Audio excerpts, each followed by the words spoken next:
Big Brother, mainstream media, government cover-ups. You want answers? Well, so does he. He's Alex Jones on the GCN Radio Network. And now, live from Austin, Texas, Alex Jones. Thank you for joining us. We're now already into hour number 2. Have 3 more hours laying out before us. A ton of news and information.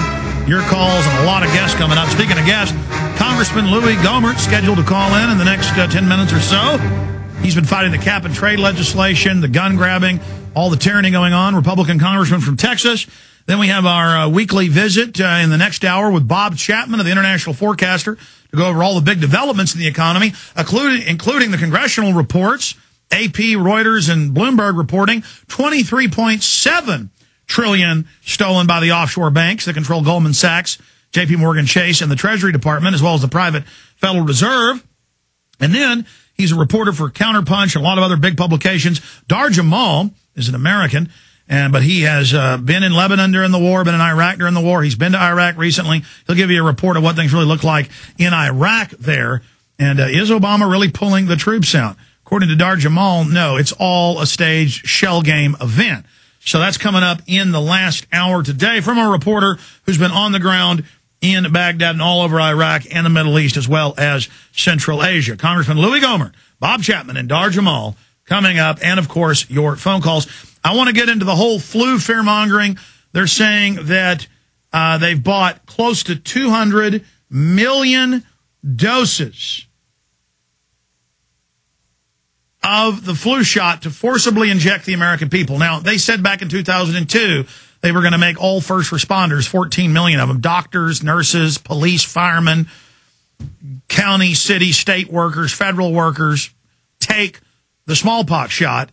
And L.A. Times reported out of 14 million, 4,000 took it. But a bunch of them died. Then the whole program fell apart when Health and Human Services Secretary Tommy Thompson refused to take it. So just because they're saying they're going to make us take this in the fall doesn't mean it's going to happen. But they do have a captive audience that's been trained to put up with all of this and go along with all of this, and that is public school children. And so there's a PrisonPlanet.com article Paul Watson wrote today that is reporting on a story out of the Daily Oklahoman, 12,000 U.S. children to be swine flu vaccine guinea pigs. So we've had a few deaths in the U.S., less than 200 worldwide. Regular flu kills 37,000, according to the CDC, every year in the U.S. If the flu kills a couple hundred people coming up in the fall and winter, my God, if they almost shut America and the world down for less than 200 deaths, and was it 5 or 6 in the U.S., with people that were already on lung machines or already had already had really bad immune systems.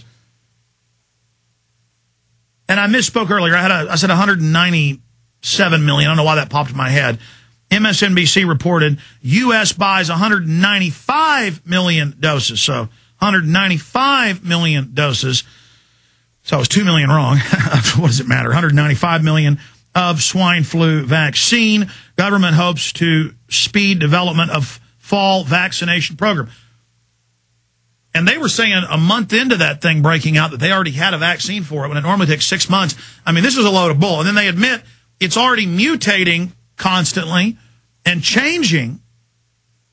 And so how are they then going to have a vaccine for it if it's already changed? And I saw a story in the London Times 2 days ago with a top epidemiologist saying this is a total fraud. It's profiteering at the bare minimum with a made-up vaccine for something that isn't even killing people. Why does the government want you to take this so bad? Why are they pushing this on society so hard is the big question. So we'll talk about that and a lot more on the other side of this quick break. Also, this 3 hours is carried on the weekends, on Saturday on XM. Coming up later in the hour, I'll give you that channel and showtime for the 3 hours of the Friday show. The second, third, and fourth hour, they carry on XM. Very exciting as they look at picking us up. They want to pick us up live. They don't have the slot right now, but that's in the works. We'll be right back. Stay with us.